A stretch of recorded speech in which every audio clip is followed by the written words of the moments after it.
रामलला के दरबार में चढ़ाए गए श्रद्धालुओं के विश्वास पर उठे सवाल अब और भी ज्यादा गहरे होते जा रहे हैं। राम मंदिर के चढ़ावा घोटाले की जांच में एसआईटी की पड़ताल लगातार नए पहलुओं तक पहुंच रही है। शुरुआती जांच में सुरक्षा व्यवस्था और चढ़ावे की गिनती की प्रक्रिया में गंभीर खामियों की बात सामने आई, जबकि इस मामले में अब तक 8 लोगों की गिरफ्तारी हो चुकी है। करोड़ों श्रद्धालुओं की आस्था से जुड़े इस मामले में अब हर नजर एसआईटी की अगली कार्रवाई और अंतिम रिपोर्ट पर टिकी हुई है। देखिए। अयोध्या में श्री राम जन्मभूमि तीर्थ क्षेत्र ट्रस्ट में चढ़ावे में लगी लूट के आरोपों के बाद एसआईटी अपनी जांच में लगी और उसकी सलाह पर 8 नामजद लोगों को गिरफ्तार कर न्यायिक हिरासत में भेज दिया गया है। ट्रस्ट के कामकाज में गड़बड़ियों की बात भी रिपोर्ट में जाहिर हुई है, जिसके बाद विपक्ष ये आरोप लगा रहा है कि बड़ी मछलियों को बचाने के लिए छोटी मछलियों को चारा बनाया गया है। देखिए, बड़ी बड़ी मछलियों को, बड़े बड़े मगरमच्छों को फंसने से बचाने के लिए छोटी छोटी मछलियों का चारा दे दिया है पुलिस को, एसआईटी को, एफआईआर करा दी गई है। लेकिन इन कयासों के बीच शुक्रवार को श्री राम जन्मभूमि तीर्थ क्षेत्र के महासचिव चंपत राय और ट्रस्टी डॉक्टर अनिल मिश्रा ने अपने पद से इस्तीफा दे दिया था। हालांकि सूत्र बताते हैं कि इसकी स्क्रिप्ट 8 दिन पहले ही हरिद्वार में लिखी जा चुकी थी, जिसमें अयोध्या से चंपत राय और गोपाल राव शामिल हुए थे। सुनो भरत भावी प्रबल, बिलखि कहे मुनि हाथ, हानि लाभ जीवन मरण, जसु अब जसु विधि हाथ। अर्थात गुरु वशिष्ठ ने दुखी होकर भरत से कहा था, हे भरत सुनो, होनी बहुत बलवान है, हानि लाभ जीवन मरण और यश अपयश सब विधाता के हाथ में है। ऐसा ही कुछ चंपत राय के साथ भी हुआ है। आरोपों के बाद संघ के बड़े पदाधिकारियों ने उनसे दूरी बना ली है और चंपत राय और अनिल मिश्रा ने अपना इस्तीफा ट्रस्ट के अध्यक्ष महंत नृत्य गोपाल दास को सौंप दिया है। इस आधार पर कि मामले की जांच किसी तरह प्रभावित न हो, महंत सीताराम दास ने भी कहा है कि मुख्य भूमिका वालों को भी इस्तीफा देना चाहिए, ट्रस्ट को भंग कर देना चाहिए। तो श्रद्धा, आस्था और सनातन पे जिस तरह से आक्षेप हुआ, उसको देखते हुए उन्होंने इस्तीफा दे दिया। मैं इसके लिए साधुवाद देता हूं। उनको ये दलिया देर जो है पहले दिखाना चाहिए था। अगर इस प्रकार से पहले अगर दिखा दिए होते तो जिस तरह से सोशल मीडिया पर हमारे सनातनी आहत हुए हैं, मर्माहत हुए, वो नहीं होते। लेकिन देर ही आए, दुरुस्त आए, इस्तीफा दे दिए। मैं बहुत बहुत उनको साधुवाद देता हूं। अभी उनका इससे भी कल्याण हुआ नहीं है, वो भी जांच की प्रक्रिया में हैं। अभी तो प्रारंभिक रिपोर्ट के बाद जो भी तथ्य, जो भी साक्ष्य, जो भी सीसीटीवी कैमरे के साक्ष्यों से जो खंगाला गया, उन आरोपियों के खिलाफ जो है उनको खिलाफ जो है मुकदमा पंजीकृत करके जेल भेजा गया है। लेकिन अभी जो मेन मुख्य भूमिका में जिनका नाम आ रहा है, जैसे चंपत जी हैं, डॉक्टर साहब हैं, गोविंद देव गिरी जी भी हैं जो कोषाध्यक्ष हैं, वो भी, उनको भी इस्तीफा देना चाहिए। लेकिन विपक्ष के आरोपों के घेरे में आए चंपत राय के बारे में भी जानना जरूरी है कि आखिर कौन है चंपत राय, जिन पर चोरी के इतने गंभीर आरोप लगाए जा रहे हैं। चंपत राय बिजनौर के नगीना कस्बे के निवासी हैं। उनके पिता आरएसएस के सदस्य थे और इसी कारण चंपत राय का भी झुकाव आरएसएस की तरफ हुआ और वो भी आरएसएस के सदस्य बन गए। पढ़ाई पूरी करने के बाद वो डिग्री कॉलेज में केमिस्ट्री के प्रोफेसर नियुक्त हुए। 1975 में इमरजेंसी के दौरान चंपत राय 18 महीने तक जेल में रहे। जेल से निकलने के बाद वो इस्तीफा देकर संघ के प्रचारक बन गए। साल 1991 में उन्हें क्षेत्रीय संगठन मंत्री बनाकर अयोध्या भेजा गया था। 1996 में चंपत राय को विश्व हिंदू परिषद का केंद्रीय मंत्री बनाया गया। चंपत राय साल 2002 में संयुक्त महामंत्री और फिर अंतर्राष्ट्रीय महामंत्री बनाए गए। भगवान राम की सेवा में लगे चंपत राय ने जीवन में शादी नहीं की। जिस शख्स पर करोड़ों की चोरी में शामिल होने के आरोप लगाए जा रहे हैं, आखिर उस शख्स का घर कैसा हो सकता है, उसका रहन सहन कैसा हो सकता है, ये जानने के लिए न्यूज स्टेट की टीम पहुंची बिजनौर के नगीना में। उनके पैतृक आवास पर करीब 150 साल पुराना खंडहर हो रहा घर साफ बता रहा था कि चंपत राय पर लगे आरोपों में कितनी सच्चाई है। फिलहाल इस घर में उनके छोटे भाई सुनील बंसल रहते हैं। चंपत राय तो यहाँ आखिरी बार 2019 में एक विवाह समारोह में आए थे, तब से वो नहीं आए। सुनील बंसल कह रहे हैं कि ये आरोप राजनीतिक षड्यंत्र हैं। उनका चरित्र गंगा जल की तरह शुद्ध है और उनका कोई भी भतीजा चंदन राय नहीं है। मैं मौजूद हूँ इस समय नगीना के सरायमीर मोहल्ले में, और इस मोहल्ले में जो पीछे आपको घर दिखाई दे रहा है, वो जो राम मंदिर ट्रस्ट के महासचिव हैं चंपत राय उनका घर है और किस तरह की हालत इस मकान की है हम आपको दिखाते हैं। यहाँ पर एक छोटा सा गेट लगाया गया है। इस गेट के बराबर से ही बताया जाता है कि ये एक पुरानी बैठक थी जिसमें चंपत राय जी बैठा करते थे और यहीं पर सब लोग आपस में बातचीत किया करते थे। चंपत राय जी 6 भाई और 3 बहनें थी, कुल मिलाकर 9 लोगों का परिवार था ये। और यहाँ पर आप देख सकते हैं कि किस तरह की हालत इस मकान की है। पुराना बेहद जर्जर हालत में है। इस मकान पर अब छत भी नहीं रही है और यहाँ की हालत बेहद जर्जर है। और अब अंदर का नज़ारा हम इस मकान का आपको दिखाते हैं, जहाँ चंपत राय जिस कमरे में बैठकर स्टडी किया करते थे और यहाँ पर पढ़ लिख कर वो RSM कॉलेज धामपुर में प्रोफेसर भी बने थे। ये मेन गेट जो है इसका मकान का है। आप इसको ध्यान से देखिए कि इसकी किस तरह की हालत है। लगभग 150 साल पुराना ये मकान बताया जा रहा है और काफ़ी जर्जर हालत इस मकान की है। यहाँ पर हालांकि पेंट कराया गया है लेकिन मकान जो है काफ़ी पुराना है। यहाँ पर इसके अंदर आते ही आपको देखेंगे कि इसकी सीमेंट जो है उतर चुका है और मकान जो है अब भी लेंटर का नहीं बना हुआ है। केवल जो लकड़ी कड़ियाँ पहले काफ़ी डालकर बनाई जाती थी उस तरह का मकान ये बना हुआ है। और हमारे साथ कुछ परिजन भी यहाँ रहेंगे, उनसे बातचीत करेंगे कि चंपत राय जी कब यहाँ आए थे और किस तरह का उनका व्यवहार था। पहले मैं आपको मकान अंदर से दिखा दूं, जिस कमरे में चंपत राय जी यहाँ पर रहा करते थे और यहीं पर पढ़ाई किया करते थे। ये मकान भी आप देख सकते हैं। भाई साहब का चंपत राय जी का यही कमरा था। इसमें ये बचपन में 12वीं तक यहीं पढ़े इस कमरे में। अच्छा, 12वीं पढ़ते थे? हाँ, 12वीं तक पढ़े, आगे फिर बाहर निकल। ये कमरा तो आज भी ऐसे ऐसी कड़ियों का है सर। ये पूरा मकान लगभग 150 साल पुराना है। उसी हालत में है जिस हालत में पहले था। आप चंपत राय जी के भाई हैं? हाँ जी। क्या नाम है? मैं चंपत राय जी का छोटा भाई सुनील कुमार बंसल। देखिए, जहाँ तक आरोप लगा है उनका 50 साल का जीवन पारदर्शिता से, ईमानदारी से, निष्ठापूर्वक, त्यागपूर्वक उनका बीता है और बीत रहा है और आगे भी बीतेगा। और ये जो आरोप लगे हैं, बताया ना कि ये सब उनकी विश्वसनीयता को उन्होंने नज़रअंदाज करके ये काम किया है अपोजिशन के लोगों ने। चंपत राय ने विवाह नहीं किया, मकान नहीं बनाया, जीवन पर्यंत संघ और राम मंदिर का काम किया। पड़ोसी मानते हैं कि उन पर ऐसे आरोप लगाना अफसोसजनक है। चंपत जी के बारे में जो चल रही है, मुझे तो राजनीतिक ज्यादा लगती है। कोई 50 लोग एक पद को पाना चाहते थे, एक पद मिला, 49 उनके विरोधी हो गए। उनका कोई भी किसी भी करप्शन में संभव नहीं है। गंगा जी के जल की तरीके से शुद्ध है, स्वच्छ है। कोई उम्मीद नहीं कर सकता जो 1 रुपया अपने आप भी नहीं खाने के, मतलब कोई खाने के रूप में भी वो 1.5 रोटी खाते हैं केवल। उन्हें भोजन बिल्कुल कम से कम, कपड़े बिल्कुल सस्ते सस्ते, कोई भी उनका परिवार के प्रति मोह नहीं है, अपने स्वास्थ्य के प्रति, अपने प्रति कोई मोह नहीं है। केवल जनहित, रामहित और देशहित, इसके अलावा उनका कोई किसी से मोह नहीं है। और ये जो पैसे की करप्शन का मामला है, हो सकता है उनके साथ वालों ने छल कर दिया हो, लेकिन अगर उनकी दृष्टि में आ जाता तो मुझे नहीं लगता कि वो उसको किसी को माफ करते। चंपत के पड़ोसी का मानना है कि ट्रस्ट में जिस शख्स को जो जिम्मेदारी दी गई थी उससे अलग उससे काम करवाए जाते थे। अब चूक तो दिखाई टीवी पे ही दे रही, लेकिन मुझे नहीं लगता कि अपने ज्ञान में चूक हुई है उनसे। अज्ञानता, मतलब कुछ भी अगर हुआ है तो वो उनके ध्यान में नहीं रही। अच्छा, कुछ ऐसा भी है सबने अपना काम नहीं निभाया ना, तो वो कैशियर थे इस पूरे ट्रस्ट के। भाई जब कैश की जिम्मेदारी कैशियर की होती है, कैशियर अपना काम करता, सब काम अपने आप करते, तो हो सकता है उन पर ना इतनी जिम्मेदारी पड़ती। एक एज भी है उनकी, 1500 लोगों का स्टाफ बता रहे हैं टीवी में है वहाँ पे। 1500 लोगों के लिए और पूरा व्यवस्था देखने के लिए एक आदमी सफिशिएंट भी नहीं है। और जहाँ तक चंपत राय जी की, चंपत राय जी तो केवल एक धोती कुर्ते और थैले के मालिक हैं, जैसे हमारे योगी जी और मोदी जी। उनके पास कुछ नहीं है, ऐसी चंपत राय है। मेरे ख्याल से हिंदुस्तान में चंपत राय जैसा व्यक्ति कोई बिरला ही होगा, समझे जी। दरअसल चढ़ाव चोरी की जांच के लिए बनी SIT को शुरुआती जांच में दान चढ़ावे और प्रबंधन से जुड़े मामलों में अनियमितताओं के संकेत मिले थे। चंपत राय के पूर्व ड्राइवर रामशंकर यादव का नाम सामने आने पर चंपत राय की मुश्किलें बढ़ गई थी। मामले में रामशंकर के भतीजे मनीष का भी नाम है।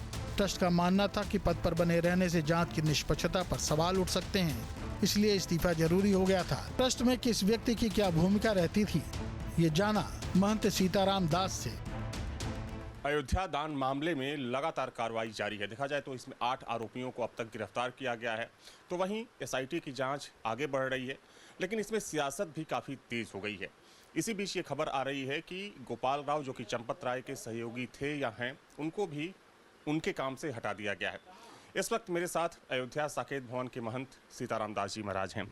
महाराज जी, जिस तरीके से अब इस पर सियासत तेज होती दिख रही है, हालांकि कार्रवाई हो रही है, मुख्यमंत्री बार बार बोल रहे हैं कि एसआईटी जांच का इंतजार किया जाए, कोई दोषी बख्शा नहीं जाएगा, लेकिन इनके जो प्रमुख आरोपी हैं, चाहे हम टिन्नू यादव की बात कर लें या फिर करुणेश मिश्रा की बात कर लें, दूसरे लोगों की बात कर लें, क्योंकि आप लोग ट्रस्ट के लोगों से भी मुलाकात करते थे। टिन्नू यादव सबसे चर्चित चेहरा थे जो अब पुलिस की गिरफ्त में है।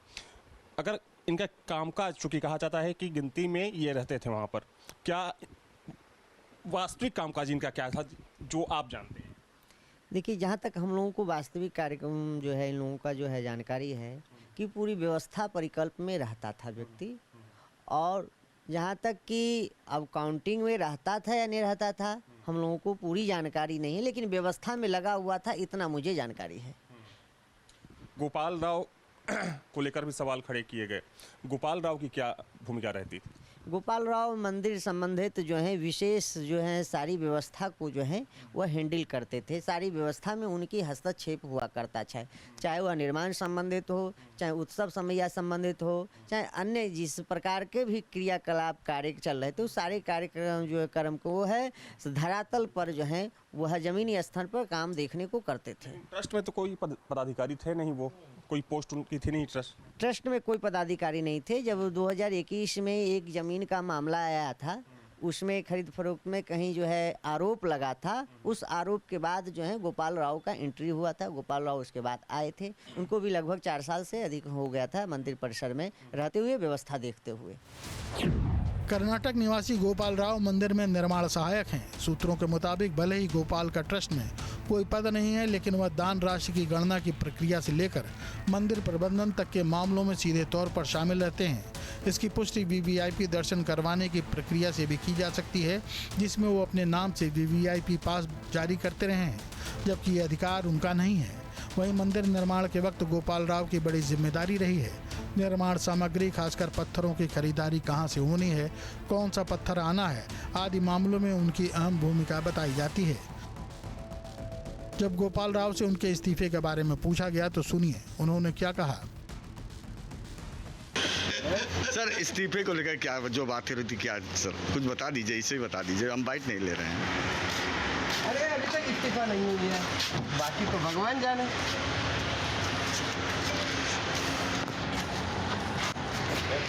ये कहाँ गया भाई पेपर? सर फिर से बोल रही है। बोलना क्या है भाई, कितने बार नहीं, इस्तीफा के बारे में जो बार बार वो बार प्रचार हमको लग रहा है कि प्रचार माध्यम चंपत जी का इस्तीफा लेकर की छोड़ेंगे, ऐसे मुझे लग रहा है। क्या करें, इतने पीछे पड़े हैं। न्यूज स्टेट की टीम राम मंदिर दान घोटाले के एक आरोपी अनुकल्प मिश्रा के कौशलपुरी कॉलोनी आवास पर भी पहुंची, लेकिन दरवाजा खटखटाने के बावजूद घर से कोई नहीं निकला। पुलिस ने संकल्प मिश्रा से 18 लाख रुपए बरामद किए हैं। अनुकल्प मिश्रा लवकुश मिश्रा का बहनोई है। अनुकल्प ने ही लवकुश मिश्रा को राम मंदिर में नौकरी लगवाई थी। लवकुश मिश्रा से पुलिस ने 14 लाख रुपए बरामद किए थे। दोनों ही अभी जेल में हैं। मिश्रा जी, कोई है? मिश्रा जी, हम इस समय कौशलपुरी कॉलोनी में हैं और ये घर है अनुकल्प मिश्रा का, जो राम मंदिर में दान घोटाले के आरोपी हैं। इस समय यहाँ पर हम दरवाजा खटखटा रहे हैं, लेकिन कोई बाहर नहीं निकल रहा है। अनुकल्प मिश्रा पर आरोप है कि दान पास से उन्होंने काउंटिंग के दौरान पैसे चुराए। उनके पास से लगभग पुलिस ने 18 लाख रुपए बरामद किए हैं। अनुकल्प मिश्रा जो है वो लवकुश मिश्रा का बहनोई है और लवकुश मिश्रा को अनुकल्प मिश्रा ने ही नौकरी दिलवाई थी। लवकुश मिश्रा से लगभग 14 लाख और अनुकल्प मिश्रा लगभग 18 लाख बरामद हुए हैं और पुलिस की विवेचना तेज हो गई है। सभी आरोपी जेल में हैं और सोमवार को सभी 8 आरोपियों की पेशी होगी और इसी दिन पुलिस जो है वो कस्टडी रिमांड लेने का प्रयास करेगी और सबसे पूछताछ करेगी कि आखिर इसके पीछे कौन है, इस सिंडिकेट का सरगना कौन है। आरोप लगा है। अब हम भी आप लोगों से सुन रहे हैं, बाकी ऐसा हम लोग को कोई जानकारी ना कोई ऐसी एक्टिविटी दिखाई पड़ती थी, कभी नॉर्मल जैसे सभी का मकान है। कितने साल जानते हैं? अभी तो 1 साल से हम जान रहे हैं इनको। आरोपों के बाद मीडिया के सामने आए लवकुश मिश्रा के दादा ने कहा कि बड़ों को बचाने के लिए छोटों को जेल भेजा गया है। उन्होंने चंपत राय और अनिल मिश्रा पर भी कार्रवाई करने की मांग की। आपको बता दें कि लवकुश के पास से पुलिस ने 14 लाख रुपए बरामद किए थे। अब क्या कही था, जब भेजिन दिन का है समझो, हमें अब अभी तक नहीं पता चला ये बात। क्या मानते हैं कि लवकुश अकेले दोषी थे? ना अकेले कैसे दोषी थे, जब वहाँ और कर्मचारी थे और बड़े बड़े लोग हैं या पूरी कमेटी है, तो अकेले ही चोर हो सकता है। किसकी गलती मानते हैं? इसमें गलती सब अब जो सामने आओ सबकी गलती है, जिनके नाम आते हों उनको सबकी गलती। लेकिन छोटे कर्मचारियों को भेजा गया। हाँ, छोटे कर्मचारियों को भेजा गया, बड़े कर्मचारियों को कोई हस्तक्षेप नहीं हुआ। निकल के आ रहा चंपत राय अनिल मिश्रा इस्तीफा दे दिए, तो अब इस्तीफा दे दिए, कुछ कह दिए, वो अपना बचे कहीं उससे मतलब। न्यूज स्टेट की टीम राम मंदिर दान चोरी के एक और आरोपी सुभाष श्रीवास्तव के आवास पर पहुंची, लेकिन उनके घर पर भी कोई नहीं मिला। अंदर से कोई आवाज नहीं आई। उनके पड़ोसी ने बताया कि वो सज्जन व्यक्ति हैं, वो ऐसा कर ही नहीं सकते।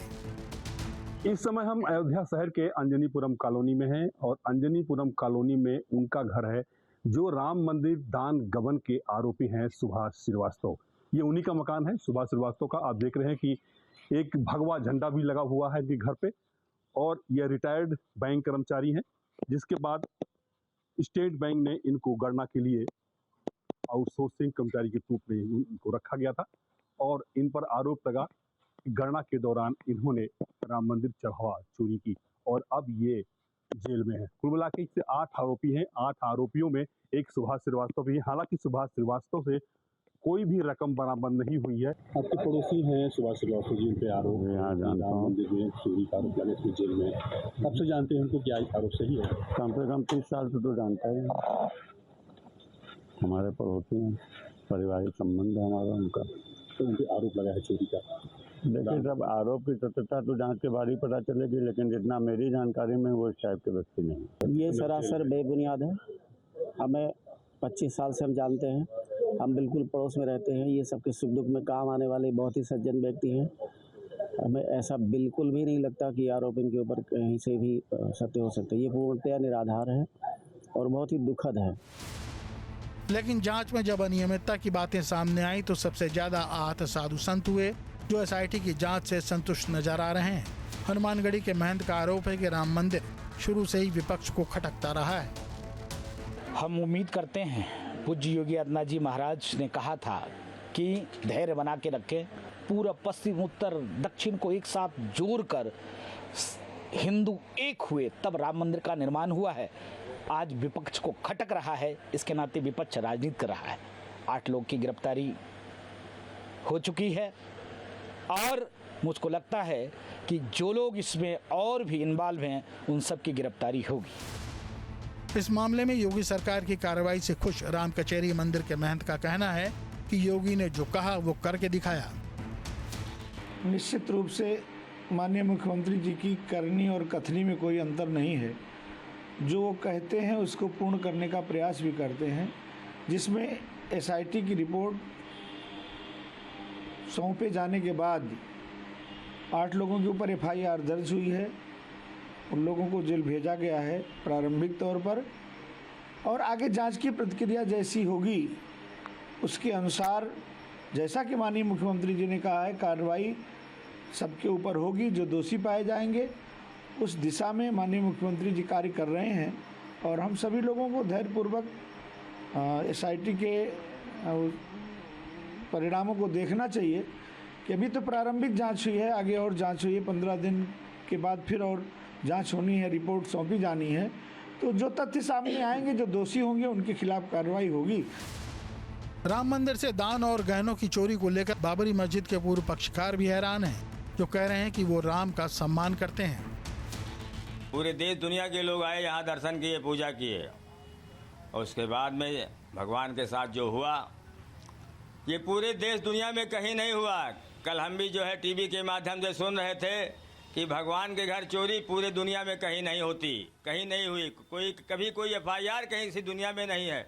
लेकिन अयोध्या में भगवान राम का जो है हार जो है उतार ले गए लोग, और इतना फुर्सत में इतने फुर्सत से लोगों ने अपना काम बनाया कि इतनी सुरक्षा जो है, सुरक्षा के बावजूद भी भगवान का हार उतार ले गए।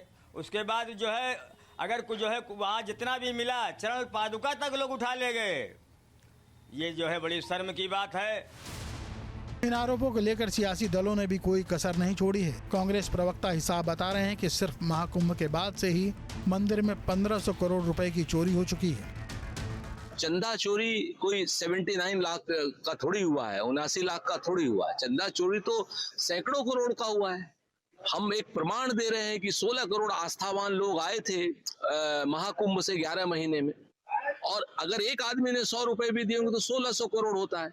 मंदिर प्रशासन कह रहा है मात्र 84 करोड़ रुपए आए हैं। तो ये बताना पड़ेगा ना मंदिर प्रशासन को, ये जो 1500 करोड़ रुपए की लूट है ये किसने की है। AIMIM के राष्ट्रीय प्रवक्ता कह रहे हैं कि अब क्यों नहीं करा जा रहा है बुलडोजर, क्या उसका डीजल खत्म हो चुका है। देखना ये है बुलडोजर कहाँ है, क्या बुलडोजर में डीजल खत्म हो गया, वरना बुलडोजर चल जाता। अब वो भी वीडियो नहीं आया अब तक, वो जो लंगड़ाते हुए चलते हैं, हाथ पे कंधे, दोनों कंधे पे हाथ रख के ऐसा लंगड़ाते हुए, वो भी वीडियो नहीं आया। कहाँ है वो वीडियो, कहाँ है बुलडोजर। क्या ये सारी चीजें, सारी धमकीबाजी, दादागिरी, धांधली सिर्फ मुसलमानों के लिए है क्या? हाँ, सोचो अगर किसी मुसलमान ने कर दिया होता इस तरह का घपला, तो अब तक तो पूरे कौम को चंदा चोर बना दिए होते ये लोग। बुलडोजर कब का चल गया होता, ठोक डालूंगा वाली पॉलिसी लग गई होती, हजारों वीडियो निकल गए होते अब तक तो, कंधे पे हाथ रख के लंगड़ाते हुए। वहीं श्री राम मंदिर तीर्थ क्षेत्र ट्रस्ट ने एक प्रेस विज्ञप्ति जारी कर कहा है कि चंपत राय और अनिल मिश्रा के इस्तीफे पर अगली बैठक में विचार किया जाएगा। ट्रस्ट ने आश्वस्त किया है कि दान में मिली वस्तुएं सुरक्षित हैं। वहीं विश्व हिंदू परिषद का कहना है कि ट्रस्ट को भंग कर नया गठन करने की जरूरत नहीं है, क्योंकि पूरे ट्रस्ट पर आरोप नहीं है, कुछ ही व्यक्तियों पर है। न्यूज स्टेट ने चढ़ाव चोरी मामले में लोगों की राय जाननी चाहिए कि इन आरोपों पर उनका क्या मानना है। राम मंदिर दान मामले में SIT की जांच तेजी के साथ आगे बढ़ रही है, तो वहीं इस मामले में 8 लोगों की गिरफ्तारी भी हो चुकी है। कुछ श्रद्धालुओं से मैं बातचीत करने की कोशिश करूंगा कि आखिर वे इस मुद्दे को लेकर क्या सोचते हैं। और देखा जाए तो देश भर से जो श्रद्धालु हैं यहाँ पर आते हैं। कहाँ से हैं आप? हम तो सर बिहार से हैं। अच्छा, बिहार से हैं आप? समस्तीपुर। जी। अच्छा, ये जो दान वाला मामला चल रहा है, आपने सुना इसके बारे में? यह हमने तो कल देखा है, वीडियो में ही देखा है। आप ही लोग जो है सो टेलीकास्ट कर रहे थे, जो कि अनुचित है, ऐसा होना नहीं चाहिए। क्या नाम है आपका? पुत्तन तिवारी। दान वाला जो मामला चल रहा है, क्या सोचते हैं इसको लेकर, और जो सरकार की कार्रवाई चल रही है उसको लेकर क्या कहेंगे? इस पर कठोर कार्रवाई होना चाहिए। जो चोरी किए हैं उनको पर सजा उनको मिलना चाहिए, उनको सजा मिलना चाहिए जी। तो इसमें तो गिरफ्तारियां भी हुई हैं, आपने सुना होगा। हाँ, गिरफ्तारियां हुई हैं, लेकिन अभी कुल लोगों को कहाँ हुआ, पूरा लोगों को गिरफ्तारी नहीं हुई है। देखिए, तमाम श्रद्धालु हैं। आप लोग जरा जाइए, कहाँ से? राजस्थान। राजस्थान में क्या नाम है आपका? हनुमान। हनुमान, ये बताओ आप कि राम मंदिर में जो दान चढ़ाया जाता है उसको लेकर कुछ बातें चल रही है कि दान में चोरी हुआ है, क्या सोचते हैं चीज़ को लेकर? कुछ नहीं, जो ये सुनने में आ रहा है वो गलत ही हुआ है कि इतने करोड़ों की राम मंदिर की दान पेटी से चोरी हुआ है, तो ये नहीं होना चाहिए। तो 8 लोग गिरफ्तार, इसमें नहीं, इसमें गवर्नमेंट कार्रवाई करवा रही है। 8 लोगों को गिरफ्तार किया, 15 दिन के लगभग हो गया है। 8 लोग आज 8 कार्रवाई की है, 8 लोगों को गिरफ्तार किया है। कल ही गिरफ्तार हो? हाँ, कल 8 लोगों को गिरफ्तार किया। क्या मांग करते हैं? मांग है कि मतलब सख्त से सख्त कार्रवाई होनी चाहिए, और जो ट्रस्ट है उसको मजबूत बनाना चाहिए, फिर से गठन करना चाहिए, ताकि फिर से दोबारा ऐसी गलती नहीं हो। आपको लगता है कि ट्रस्ट की आस्था है धर्म के प्रति, और फिर ऐसा होता है तो ठेस पहुंचती है। आज पूरे भारत के अंदर सबसे बड़ा मंदिर है राम मंदिर, जो लोग बाग दूर दूर से यहाँ पर आ रहे हैं, और ऐसा सुनने में आ रहा है कि यहाँ पे चोरी हो गई है, वो हो गई है, तो फिर सब कि ट्रस्ट का पुनर्गठन होना चाहिए। हाँ, होना चाहिए बिल्कुल। इतनी सिक्योरिटी होने के बावजूद अगर इतने करोड़ों की चोरी हो सकती है तो फिर कुछ भी हो सकता है, फिर सिक्योरिटी कहाँ पे है? जो सियासत हो रही है उस पर क्या कहना चाहिए? सियासत जो हो रहा है इस पे तो सियासत नहीं होनी चाहिए। भगवान के विषय में कोई सियासत नहीं होनी चाहिए। ये गलत है। इस पे सियासत, हाँ चोरी जो किए हैं उनके लिए दंड अवश्य मिलना चाहिए। अब हमारी हैसियत नहीं या किसी पार्टी को ये नहीं कहना चाहिए कि भगवान राम के प्रति विरोध नहीं रखना चाहिए, इससे उनका हानि होगा, है ना। चोरी हुई है उसकी जांच होनी चाहिए, जांच हो भी रही है, लेकिन इस मुद्दे पर कहीं ना कहीं सियासत भी हावी होती दिख रही है। दरअसल उत्तर प्रदेश में विधानसभा चुनाव होने वाला है। विपक्ष की कोशिश ये है कि सरकार के साथ साथ बीजेपी को इस मुद्दे पर घेरा जाए, क्योंकि ये वही अयोध्या है, ये वही राम मंदिर है जो हमेशा से आज़ादी के बाद से भारतीय राजनीति के केंद्र में रहा है। और देखा जाए तो जब 90 के दशक में मंदिर आंदोलन अपने चरम पर था तो उस वक्त कहीं ना कहीं इस मुद्दे ने बीजेपी को फ़ायदा पहुंचाया। अब वैसे में इस मुद्दे को विपक्ष अपने हाथ से जाने नहीं देना चाहता है। विपक्ष की यही कोशिश है कि आने वाले चुनाव में भी इस मुद्दे को जिंदा रखा जाए और इस मुद्दे पर बीजेपी को घेरा जाए। वीडियो जर्नलिस्ट दीपक राणा के साथ अविनाश सिंह, न्यूज स्टेट अयोध्या। आपके मोबाइल पर तुरंत आएगी ब्रेकिंग न्यूज, स्क्रीन पर सबसे पहले दिखेगी बड़ी खबर, देश दुनिया की हर खबर एक जगह। अब आपके मोबाइल पर तुरंत फटाफट इंस्टॉल कीजिए न्यूज नेशन ऐप और रखिए खुद को अपडेट।